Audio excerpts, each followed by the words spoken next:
लो बच्चों, आइए प्रश्न को पढ़ते हैं। आलेख विधि से निम्न रेखिक प्रोग्रामन समस्या को हल कीजिए। यहाँ पर हमें अधिकतम मान दिया है जिसका ज्ञात करना है हमें z बराबर 3x1 प्लस 2x2, और हमें यहाँ प्रतिबंध दिए हुए हैं। ये हमें 4 प्रतिबंध दिए गए हैं। 2x1 प्लस x2 छोटा या बराबर है 11/3 से, x1 छोटा या बराबर है 2 से, x1 प्लस x2 छोटा या बराबर है 3 से, तथा x1 x2 दोनों ही क्या हैं, 0 से बड़े हैं। हम सबसे पहले मुख्य अवधारणा लिखते हैं इस प्रश्न के लिए।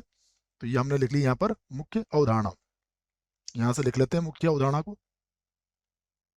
मुख्य अवधारणा, मुख्य अवधारणा में हम प्रश्न को कैसे हल करेंगे इस बात की रूपरेखा बनाने वाले हैं। तो हमारी पहली रूपरेखा में पहली बात ये होगी कि जो भी हमें असमीका दी गई है, असमीका को हल करना, हल करना, ये हमारी पहली रूपरेखा होगी। दूसरा, कोणीय बिंदु की सारणी बनाना, कोणीय बिंदु की सारणी बनाना, सारणी बनाना। उसके बाद फिर हम z का अधिकतम या न्यूनतम मान ज्ञात कर लेंगे। अब हमें जो z का मान दिया है सबसे पहले उसे लिख लेते हैं। हमें दिया है उद्देश्य फलन z बराबर 3x1 2x2, और हमें इसका अधिकतम मान ज्ञात करना है। तो यहाँ लिख देता हूं मैं, हमें इसका अधिकतम मान ज्ञात करना है। उसके बाद हमें प्रतिबंध दिए गए हैं। अब हम इन प्रतिबंधों को भी लिख लेते हैं। तो हमें जो प्रतिबंध दिए गए हैं वो लिख लेते हैं हम। प्रतिबंध,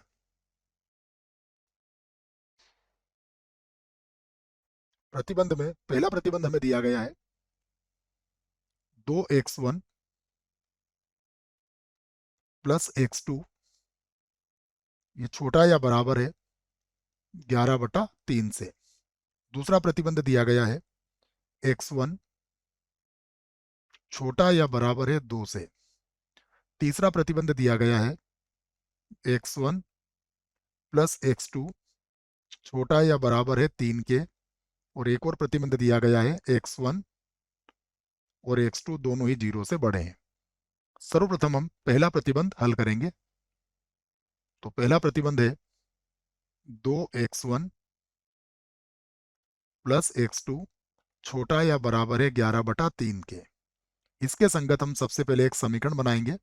तो समीकरण बनेगी 2x1 प्लस x2 बराबर होगा 11/3 के। ये हमने पहली समीकरण बना ली।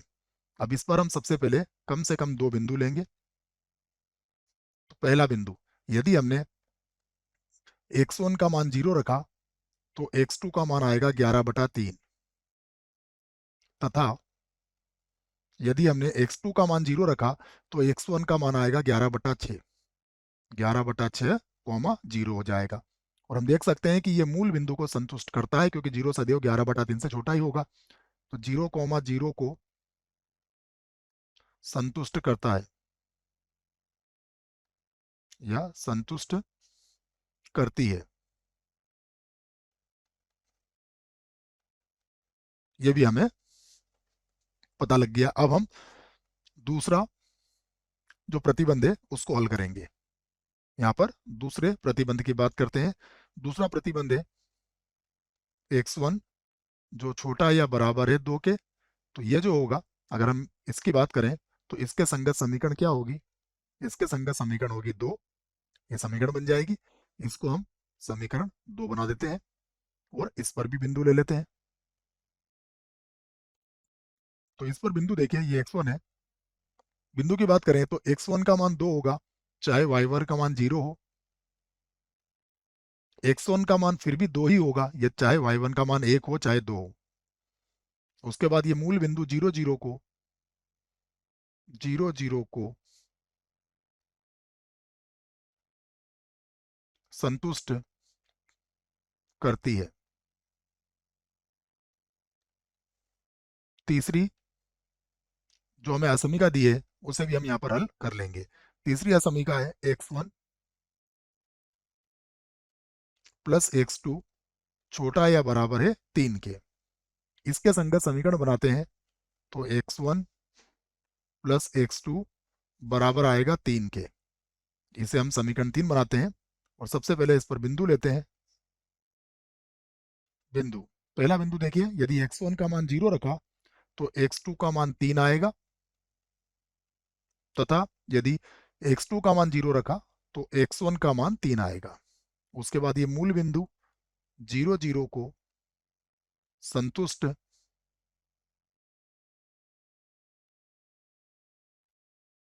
संतुष्ट को एक बार और लिख देते हैं। मूल बिंदु 0 0 को ये क्या कर रही है, संतुष्ट करती है। ये हमने लिख ली। उसके बाद हमें चौथा जो दिया गया है उसे भी हम लिख लेते हैं।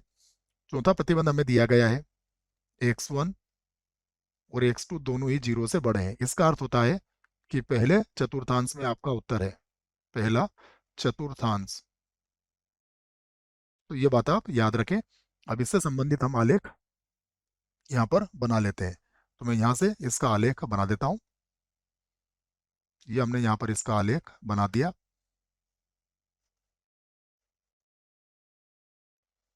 इसको हम x2 लिख देते हैं और ये हमारे पास हो जाएगा x1। ये मूल बिंदु है हमारे पास 0 0। अब देखिए जो पहला बिंदु हमें दिया गया है वो क्या है, उसे देखते हैं।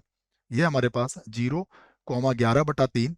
तो 0,11/3 का अर्थ हुआ कि यह लगभग 3 और 4 के बीच में होगा। तो मैं सबसे पहले यहाँ पर 1 2 3 4 यहाँ पर भी लिख लेते हैं हम 1 2 3 4। तो जैसा मैंने आपको बताया कि 1 2 3, तो ये 3 और 4 के मध्य होगा। तो यहाँ पर कहीं पर बिंदु होगा 0,11/3, ये मिलेगा। उसके बाद 11/6 है, तो 11/6 कहाँ मिलेगा, 1 और 2 के, 2 के पहले यहाँ पर कहीं पर ये हो जाएगा। तो मैं इसको एक रेखा से बना देता हूँ। ये हमने पहली रेखा बना दी। ये हमारी समीकरण 1 जो थी उसकी रेखा है, इसको हमने नंबर 1 नाम दे सकते हैं। ये जो बिंदु होगा, ये बिंदु कितना है देख लीजिए। ये बिंदु हमें दिया था 11/6 ना, ये 11/6,0 है। तो इसको लिख दिया मैंने, ये है 11/6 और कॉमा 0 होगा। अब देखते हैं समीकरण नंबर 2 क्या है। समीकरण नंबर 2 है एक्स, ये x1 का मान जो है 2 के बराबर है या 2 से छोटा है। तो यहाँ पर हम देख लेते हैं, 2 हमें यहाँ कहीं मिलेगा, जो हमें स्पष्ट रूप से देख सकते हैं हम। तो हम इसको मिलाती हुई एक रेखा और खींच सकते हैं इस प्रकार से। ये होगा हमारे पास 2। ये दूसरी रेखा हो गई है। अब हम तीसरी रेखा खींचते हैं। तीसरी क्या है हमारे पास, तीसरी है 0 3 3 0। तो 0 3 3 0 आराम से बना सकते हैं हम। ये होगा हमारे पास 0,3 और ये हो जाएगा 3,0। तो इन्हें मिलाती हुई भी हम एक रेखा खींच सकते हैं आसानी से। इसको मैं एक बार और खींच देता हूँ। ये यहाँ पर कहीं पर ये रेखा होगी, ये हमने बना ली। ये हमारी तीसरी रेखा हो गई। अब हम तीनों से संबंधित, पहले इसको मिटा देते हैं। और जो चौथा हमारे पास दिया गया है वो प्रतिबंध क्या है, चौथा प्रतिबंध हमारे पास है कि प्रथम चतुर्थांश में हमारा उत्तर होगा। तो अब अगर आप देखें तो सभी रेखाएं मूल बिंदु को संतुष्ट करती हैं, इसे समझिएगा आप। सभी रेखाएं मूल बिंदु को संतुष्ट कर रही हैं। देखिए हम बात करते हैं पहली रेखा की, मूल बिंदु को संतुष्ट करती है, दूसरी भी करेगी और तीसरी भी करती है। सभी रेखाएं मूल बिंदु को संतुष्ट कर रही है यहाँ पर। इसका अर्थ ये हुआ कि इनका जो उत्तर आएगा उसमें मूल बिंदु सम्मिलित होगा, अर्थात इन सब का उत्तर कुछ इस प्रकार से आएगा। ये देख सकते हैं आप, ये होगा इनका हल क्षेत्र। तो हल क्षेत्र में देखिए कोनी बिंदु क्या होगा, एक तो कोनी बिंदु O होगा जो कि 0,0 होगा। दूसरा बिंदु हमें पता है 11/6,0 है। एक बिंदु हमें निकालना पड़ेगा, तो मैं इसे O, इसे बिंदु A लिख देता हूँ, इसे बिंदु B लिखते हैं और ये जो बिंदु होगा ये बिंदु C हो जाएगा। तो हमें बिंदु B ज्ञात करना है। बिंदु B को अगर देखें तो बिंदु B जो है वो समीकरण 1 और 3 का प्रतिच्छेद बिंदु है। तो हम 1 और 3 को हल कर लेते हैं। समीकरण 1 व 3 से, 1 और 3 को हल करेंगे हम। तो एक क्या है हमारे पास, एक थे हमारे पास 2x1 प्लस x2 और बराबर था 11/3। ये हमारे पास पहली समीकरण है। उसके बाद तीसरी क्या है? तीसरी है x1 प्लस x2 और बराबर कितना है 3। हम विलोपन विधि का प्रयोग कर रहे हैं तो इसको घटा लेते हैं, इसके चिन्ह बदल जाएंगे तो ये तो कट जाएगा। 2x1 में से एक x1 जाएगा तो कितना बचेगा? x1 बचेगा। यहाँ पर 11/3 में से आपको 3 को घटाना है तो ये 9 हो जाएगा। तो 11 में से 9 गया तो 2/3 बचेगा, ये हो जाएगा 2/3। और यदि आप x2 का मान ज्ञात करना चाहते हैं तो x2 के मान के लिए क्या करना पड़ेगा आपको? 3 में से 2/3 को घटाना पड़ेगा। 2/3 को घटा लो तो ये 9 में से 2 गया, कितना बचा? 7/2 बचा है। इसका मतलब बिंदु बी जो आया है हमारा, वो कितना आया है? x1 का मान 2/3 है, 2/3 है, और ये 7/9 में से 2 गया, 7/3 हो जाएगा बच्चों, है ना? ये 7/3 होगा। मैं इसको एक बार और लिख देता हूँ। ये हमारा है 7/3। लघुत्तम ले लिया है हमने, इसको लिख दिया 7/3। तो यहाँ पर क्या लिख देंगे? 7/3 लिख दिया हमने। अब हम इनसे संबंधित कोणीय बिंदु की सारणी बना लेते हैं। तो अब मैं यहाँ से कोणीय बिंदु की सारणी बनाता हूँ। तो सबसे पहले लिखूंगा मैं कोणीय बिंदु। कोणीय बिंदु, तो ये कोणीय बिंदु आ गया हमारे पास। पहला बिंदु क्या है? देखिए, पहला बिंदु होगा हमारे पास मूल बिंदु है 0 0। तो यहाँ पर लिख देंगे 0,0 जो कि मूल बिंदु होगा। उसके बाद दूसरा बिंदु देखते हैं। दूसरे बिंदु को हमने ए से व्यक्त किया है।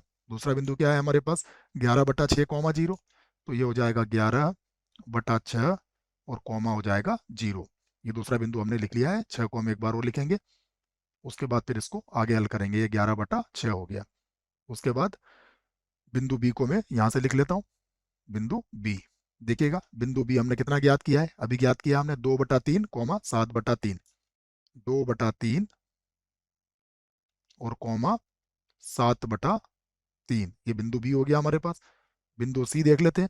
बिंदु सी को अगर आप ध्यान से देखो तो बिंदु सी क्या था? 1 2 3, ये हमारे पास था 0,3। ये बिंदु था हमारे पास 0,3 वाला, तो इसको 0,3 लिख देंगे अब। 0,3। अब हम यहाँ पर z का मान लिखेंगे जिसका हमें अधिकतम मान ज्ञात करना है। तो z का मान क्या है? 3x1 plus 2x2। और अब इन सभी के मान लिख देंगे। देखिए ये तो 0 हो जाएगा। यहाँ की बात करें तो 11/6, तो ये 3 से 6 कट जाएगा 2 बार, तो ये 11/2 मिलेगा हमें। ये हो जाएगा 11/2 क्योंकि इधर तो 0 है।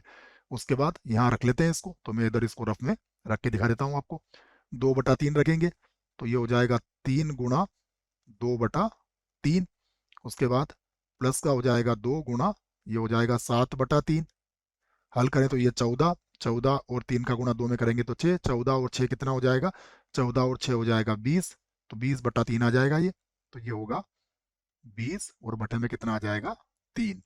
उसके बाद ये 0 रखेंगे और 3 को 2 से गुणा करेंगे तो ये आ जाएगा 6। तो ये हमारे पास आ गया है। अब हम देख लेते हैं कि इनमें से अधिकतम मान कौन सा है। देखिए 11/2 लगभग 5.5 होगा और ये हमारे पास 6 से ज़्यादा होगा। तो ये जो मान है हमारा, ये क्या है? यह मान हमारा अधिकतम है। यहाँ पर लिख देते हैं हम अधिकतम। तो अधिकतम मान मिल चुका है, तो यहाँ से हम कह सकते हैं कि अतः बिंदु बिंदु 2,3,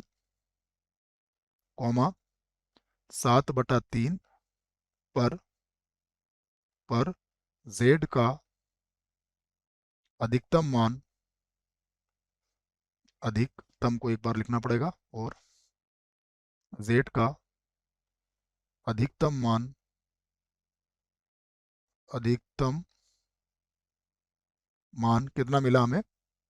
मान 20/3 है। 20/3 है। यही हमारे प्रश्न का उत्तर है। आशा करते हैं बच्चों प्रश्न समझ में आया होगा। धन्यवाद।